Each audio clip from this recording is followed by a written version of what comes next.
I mean, honestly, just the basis of it is that black leaders in political offices don't really need the community or bring us out of the impoverished, I guess, state that we've always been in. You can only help yourself. That's basically what it is. And one of the first pieces we're gonna get to hopefully next week, that's why I chose that one. This is not new. Frederick Douglass wrote that piece. What are colored people doing for themselves? Read it thoroughly. What are they doing for themselves? So he's saying there's a better way to elevate the community, not just looking to these political leaders, black political leaders, because it has not happened. He goes on to argue, again, that's what you look for, the holes that people argue, but he goes on to argue that before welfare, back in the day, blacks were prosperous without all this other stuff. So is he saying we need to go back to those days? It's like, he's basically saying what 45 is saying, make America great again. They probably agree with me. As a black person. You know he do, he got 4 million It's views. like, and what people don't understand, words are powerful. Words, like when the first thing he said that stood out to all of us was when he talked about Michael Brown and how he assaulted the police officers, so that's why he's dead. Had he not assaulted, which we all know he didn't assault his police officers. But his words are powerful, and 1% or 10% of his base, because he has a base too. That's why he gets millions of views on YouTube. You know, his base is agreeing with him. So you have black people that aren't as informed as maybe us sitting here being able to have this type of conversation, and they listen to that and they form their opinions around that. And what I think is some of it, not all of it again, you have to study to see what percentage, but it's probably a huge percentage, just my guess, this is a hypothesis, an educated guess, is that a lot of this, and I'm not saying this about him because I don't know anything, I've seen him before, I've heard of about him, I hadn't just, delved into his works. But the point is, I don't know if it's true of him, but there's a lot of self-hate. I told you that mental factor, emotional factor runs deep within the black community. And again, that's what being black in America has done. There is this inferior complex. You see, you hate yourself. Mm-hmm. Because everything you associate with yourself is negative, so you see the negative behavior, not looking at it. And that's what they call this law. But for every, cause and effect. And they have another name for it too, but cause and effect. So when you're looking at the effects, there's definitely a cause. But we don't agree to what that cause is. And if you're conservative, it's kind of what he's saying, it's got to be the behavior of, in this case, black people. That's the reason you're in poverty, that's the reason you're on welfare, that's the reason you assaulted the police, that's the reason the police assaulted you, whatever. Yeah, maybe you did get you, but you animalistic. I mean, so, and we think this about ourselves for the most part. But then the other part of it, we don't want to just throw everything out because there has to be a self-examination. Right. And I think it was King or somebody that talked about that. There has to be an internal look. That's even with your individual self. When people keep telling you something about yourself, don't have so much pride that you can't check it out. Because they might have an inkling of truth there. Right. That's my grandma. And so. If 10 people tell you that you said something wrong, and you're the only one that said that you didn't say anything wrong. You said it. Self-inventory of yourself. You said it. Check yourself. And I did it all. And so do we defend, and the question you're asking, if it's wrong here, is it wrong over here? We've had this discussion. I've used different books throughout whatever in this class. We used the book, excuse the language, but the title of the book was Nigger. That was the title of the book. And the gentleman made an argument, they had him down at the state legislature. It was very popular then. But he posed the question, if you want to jump on this white man because he called you nigger, should we be using it within the community? I know that's a whole argument, I won't get into it. But I'm just saying how we, call this out over here, but then we're silent on this over here. I saw you in a long time ago. Yeah, I guess it's not even a statement, more so questions like, how do we get out of this tug of war state? Like, when do we get out of it? Because on one hand, we're saying like, well, we don't get anything from white counterparts and stuff like that, so we need to go here and go back to Black Wall Street. And then on the other hand, it's like, well, if we're segregated, then we're limiting ourselves from other opportunities, and so that's a wrong too. So it's kind of like, where do we really go? What do we really do? And it's like, I love these conversations, but at the same time, it kind of makes me cringe at the same time, because it makes me kind of disappointed and sad that we still have to have these conversations. That we still don't know what to do, we still don't know where to go, That's true. how to overcome. It's just sad. That's I think we know understandable. what to do. I think it's being able to step out, and it starts with what are we gonna do? Like us sitting in this class now, you know, what are you gonna do? What is your contribution gonna be? And it's to not be afraid to step out and go to the left and everybody is going to the right. And, you know, it's like either, like I said, it's either all right or it's all wrong.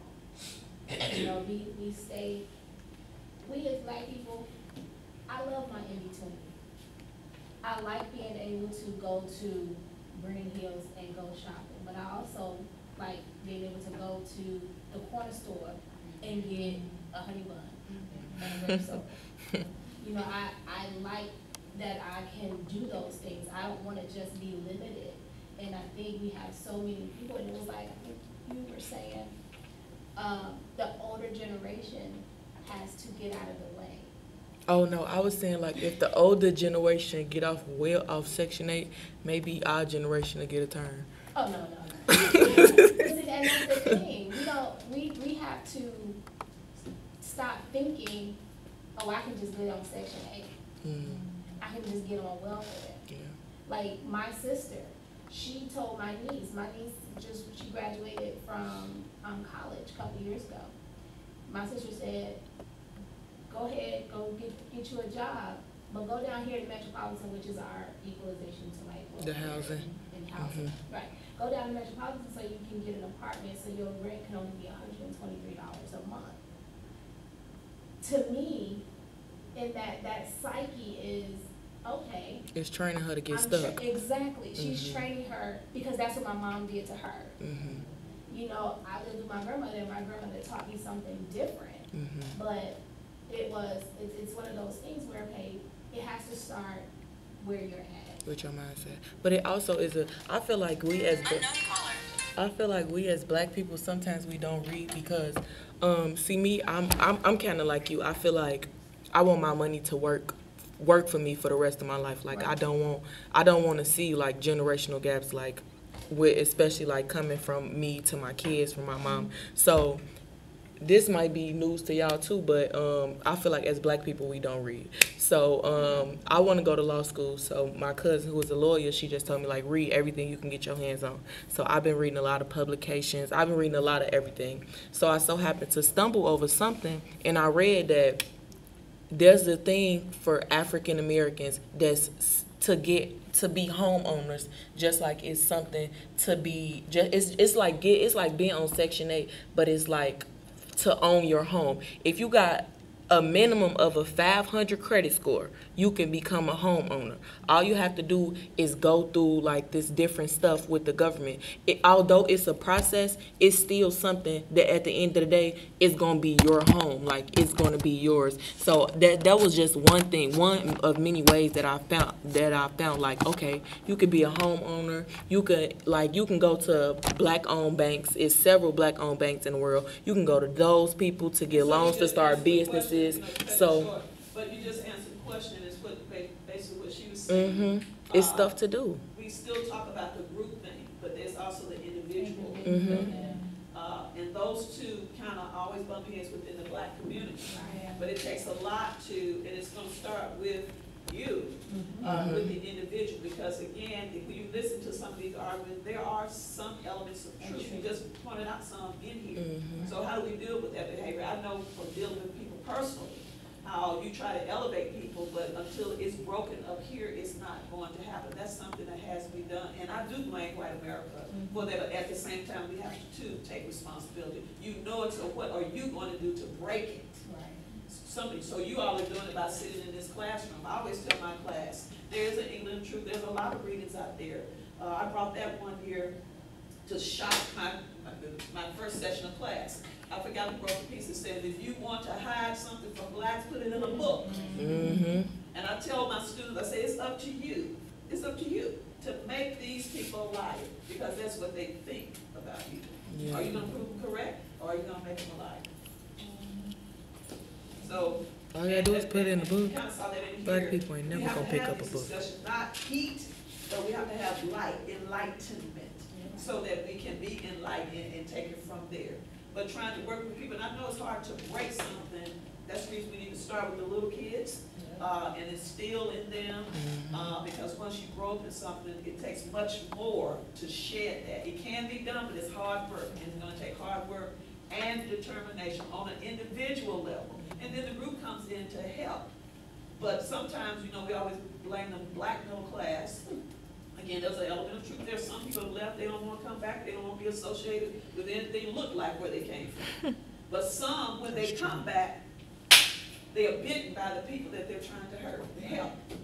So they end up getting. So these are some internal dynamics. You go back and try to, whatever. When you leave this school, and even now, you are not the same. I don't know where you came from, because I don't assume that everybody comes from the ghetto, down, out, and downtrodden. But you are not the same when you go back. You are different. Education changes you. Even when you mature, you are different. I am not the same person. I can relate to anybody. I can stay in the hood, I can stay in the mansion. I can do all of it. So, but the point is, you are not that, but you are individual, and sometimes we don't make allowances for that in the black community. So, but it starts with you, because there are certain people that believe, it's not that when you leave these doors, you're a little bit safer here because this is a black institution, but when you go to a higher level, there are certain people that are going to have a certain perception of you. You have to make them that liar. Yeah. Well, I went to boarding school for high school, so I've been away from home for 8 years. So my boarding school was in Princeton, New Jersey, which is predominantly white. So I went to school with. So you already did your I already, yeah. So my father, we went through this program called ABC, and it's a better chance. And like my dad, he went in the 70s, so he was up in Vermont in the 70s. So he was only like one of 3 black kids in his entire school. So, but going like. For me, I caught a lot of backlash. My parents put me in private school my whole life, only because they knew this school system where we lived. Yeah, we may have lived in a nice, like my one block, that one strip of my city was nice where I lived. But outside, it wasn't, I couldn't go past the street. I couldn't turn the corner. Because there was a lot of bad stuff going on. But I still had my friends in my community. So when I went away to school, you know, I've always been raised, I'm very Afrocentric, I love my people. So when I got there, I was told that some of my black friends from my community that went to school with me, they said, oh, you're too black. And then the white kids would be like, you know, they perceive me as uneducated, et cetera, that I'm hood, et cetera. I'm like, so what am I? You know, like I'm sitting here, I'm doing all the things, I'm taking all the tools that my parents gave me, what society says I should be, and I'm still not good enough for my own people, and I'm still not good enough for the others. So that's why, I mean, my family, predominantly everybody went to HBCU, so having those 4 years at that school, it was great for me, but it was also hard for me as well. So I just knew I had to go to a historically black college or university, because I needed to be surrounded by people who look like me, who think like me, and can understand me. Because like those 4 years there really put a lot of, it put a toll on me. That's crazy. Yeah, and you were so young. I was young, so That's crazy. having, especially when President Obama got reelected, those my white friends that I had, I really saw they turned against me. I saw who they really were. There was a race of like Twitter race war at my school. They had to cancel school the next day. Yeah, I had in high friends school? turned against each other. Yeah, Oh, friends wow. were fighting, etc. Their They true were. colors came out when President Obama got reelected, and I'm like, wow, I'm sitting here. We're close. You're my friend, and this is how you view him. So that means you must view me like that, you know? They probably don't even view you like that. That probably their mama and daddy. Like sometimes me personally, I try to see past that, because 100% of the time, I feel like, not 100% of the time, but majority of the time, sometimes I feel like people just come from racist families. So I don't know if them coming from a racist family makes them racist, but I don't know. Like so I don't assume that everybody is just racist. Some years ago, you probably can Google and find it. And we used to have these discussions when our students, because we are into sending students other places, you know, to go on, get their graduate degree, get PhD, the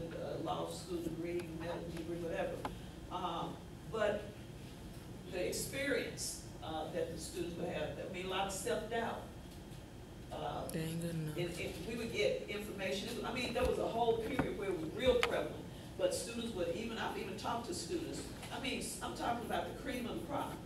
I'm talking about honor students, when they sit in those classrooms, those law classes, you know, kind of, because when you're surrounded by it, it's different. And that's why I be tough with students, because they're not gonna hold your hand, they're not going to, when they said 12 o'clock, this is due, it is due. It's over, they don't wanna hear anything. That's white, I don't care if you're green, purple, whatever, it's a different thing when you're at the graduate level. And so sometimes I think we may spoil people here, but again, that's our culture, that's our environment. I'm not saying we let things go here, because you all know we don't let things go here, but it's gonna be a different experience, and sometimes if you're not ready, it can make you want to just throw your hands and give up. I don't hear it as much, maybe in the last 5 years or so, I'm sure it's still there, but there was a period when, you know, and I experienced that personally with students, you know, writing back to the department, calling, et cetera, et cetera, et cetera, saying, you know, I'm just here and I just don't know what, you know, I'm going to do. But they pressed their way through and went on, but it's a real phenomenon. Racism is real. Sometimes you talk about the parents, I don't think the parents even sometimes know. I like the guy on CNN last night, he said, let me be clear. He said being racist is not just using the N-word, it's not just, because some people think, oh, I don't use that word, so they think they're not racist. Or I have black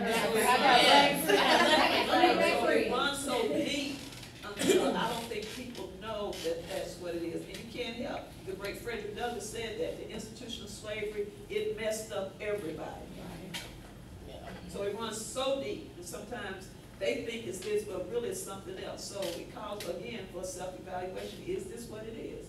And so the point is there has to be some dialogue where people are sit down at the table and be open to hear both sides. All across America, in the churches, outside the churches, they are having racial reconciliation meetings and et cetera, where the groups are coming in. I went to one, that was my first time in that building downtown.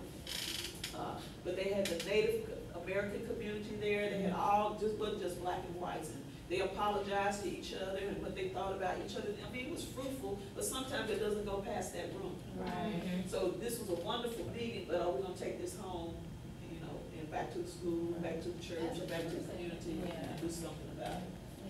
But there has to be a setting down. And we've never solved that problem. To me, that's why it keeps coming up, as you were saying. It did, that was one of those times O.J. Simpson brought it to the surface.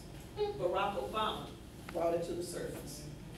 Donald Trump is coming to the surface. Well, you just said this made me think, they found the body of that girl yesterday. Yeah, I And heard they about said that undocumented immigrant. I heard So that. I feel like. I was that- like, oh, Lord. Yeah. Yeah. I actually heard one of A girl was missing, and she ended up being found dead. Even with all the stuff going on, that Donald Trump, he said, well, wait a minute, his base, they really don't care about this. What they're looking at is, and he brought that up about, so well, he was right. I mean, it's not right that that is the case, but he was right in saying that's what's more important to some people. Because now they're saying, see, we told you so, the president, he's gonna get these people out of here, blah, blah, blah, blah. Killed another innocent person. And they're acting like crime is not just crime, anywhere and everywhere. That's what makes me so angry about the argument about undocumented citizens or immigrants being criminals. I'm like, Yeah, and then I don't even think immigrants that criminal. They just be trying to get their life. They just- I'm trying to stay. Right, that's so crazy. I'm trying to come for a better life. We probably missed some of it, because I got there, what time are we looking at? It's 10. Oh, I'm gonna watch Call of Duty for racist. What's one calling it? That's what I'm trying to figure out what you're talking about. They talking about playing the black. Playing the black card. Oh. I'm about to watch these. I wanna, yeah, I wanna. Y'all gonna make his views go up. Let's see what this is. Anti-slavery. Wow.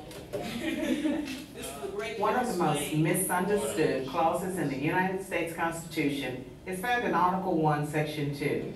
Representatives shall be apportioned among the states by adding to the whole number of free persons 3/5 of all other persons.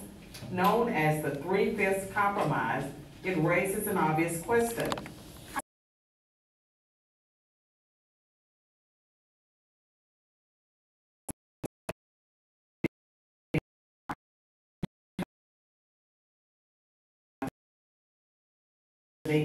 Answered the question this way. The 3/5 compromise was an example of difficult but necessary political bargaining. Without it, Wagner argued, the northern and southern states would never have agreed to form a single union. No 3/5 compromise, no United States of America. Many people, including 31 members of his own faculty, vehemently disagreed. Wagner, the faculty member suggested, was excusing the inexcusable. They signed an open letter stating that the 3/5 compromise was an insult to the descendants of slaves and an example of racial denigration. So who's right? Let's look at the text again. Representatives shall be apportioned among the states by adding to the whole number of free persons 3/5 of all other persons. Note that the Constitution does not say that a slave is not a person.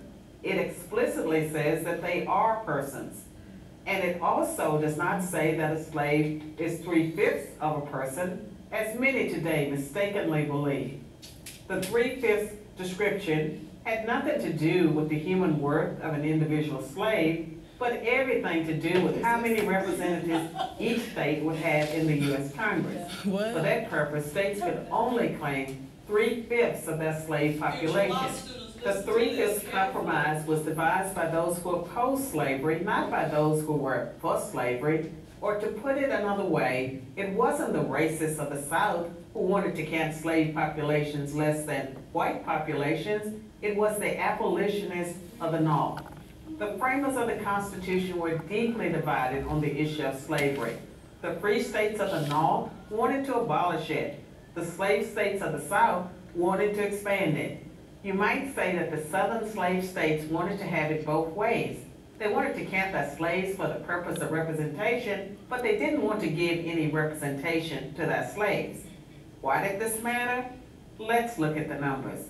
In the 1790 census, just 3 years after the Constitution was ratified, the free states of New Hampshire, Massachusetts, Rhode Island, Connecticut, New York, New Jersey, Pennsylvania, and Delaware had a population of about 1.8 million free whites. The slave states of Maryland, Virginia, North Carolina, South Carolina, and Georgia had about 1.1 million free whites and 633,000 slaves.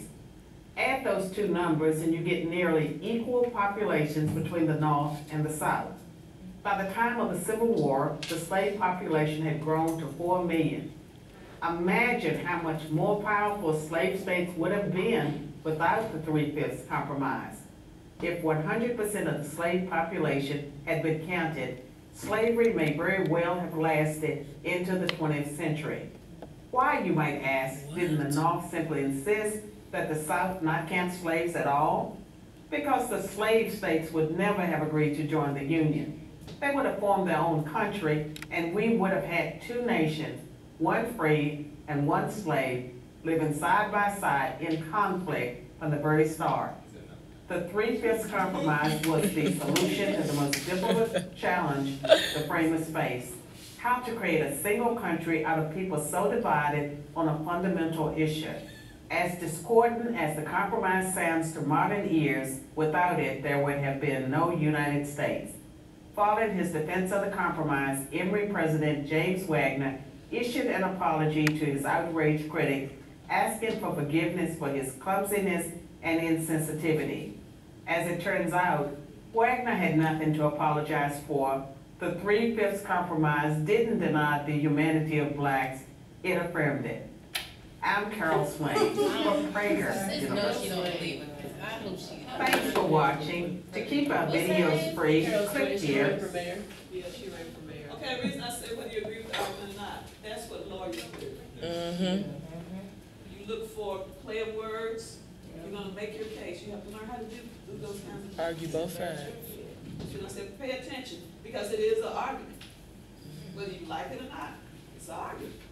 One thing that's not to me is how she mentioned as far as like the wording of that part of the Constitution, where she said that like for years on people have misread and interpreted that statement.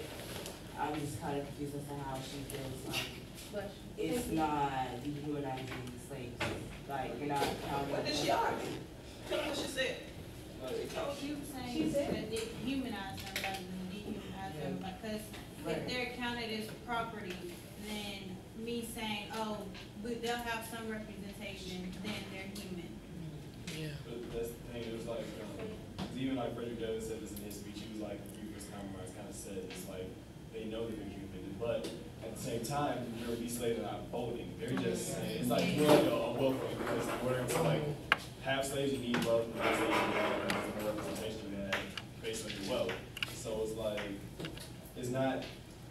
it's saying that, yeah, we know they're human, but it's like, at the same time, it's not humanizing them, if that makes sense. Yeah, I'm not agreeing with her. I Oh, yeah, think what she was saying. You have to look at what was happening during that time. Yeah. The whole issue behind the Constitution and all that was because, why did we break away from England in the first place? The Boston Tea Party. The Boston Tea Party was about taxation without representation. We're under the King's law, but we don't have any representation in Parliament. That's not fair. What happens? Now you have slavery that is here, prevalent in the United States, and also England, which was abolishing slavery during that time. So now English are saying no more slavery. Southern whites, we need our slaves to produce. Exactly. So now you have North and the South. 3/5 compromise was both dehumanizing and it also affirmed that we're people. It did not, because if we were only property, if slaves were only property, then that means that they would not have anything. And so you have to look at, like she said, like you always say, it's some truth in everything. Had they counted all the slaves in the South as equal to free persons, then that would give Southern whites more representation in Congress. More representation means we have the right to make laws, which would make the laws of slavery Well into the 20th century. Into the 20th century. Okay. So you have to look at it. Yes, it was bad, it's bad wording, but yes, it did help. It was a necessary evil to get us to where we are today. Because had 3/5 compromise not become law, will we be here at Fisk University today? No. But did you not, and you're right, did you hear her say, I heard this argument too, that they said 3/5 of this 100. They didn't say that you number one, you 3/5. Right. Yeah, it was. Right, you 3/5, Yeah. number four, you 3/5. Yeah, Right. it was. I heard Because if that you say too. I'm not a whole person, I'm not a human being, I mean, if I'm not whatever, then I'm not a human being. Right.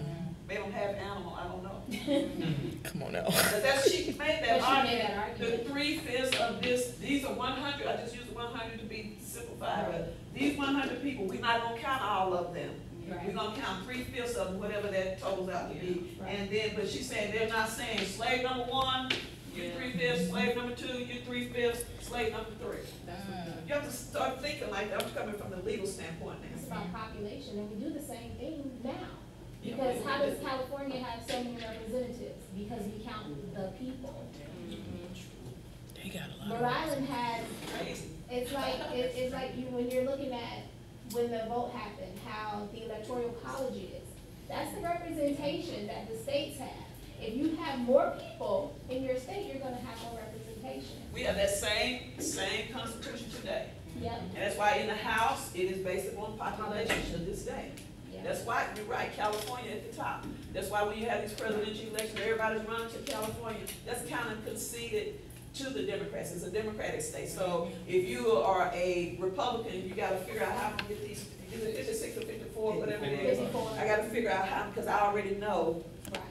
I'm not gonna You're get not this gonna state. win the state, but you can take some of the power away from the state. Yeah. Georgia, same thing. Everybody wants to go to Georgia. Republicans wanna win Georgia. You know, if you win Georgia and you win Ohio, you basically have. And Ohio, tax rule is out, whoever wins Ohio wins the With the presidency. presidency. So we need a 3/5 compromise.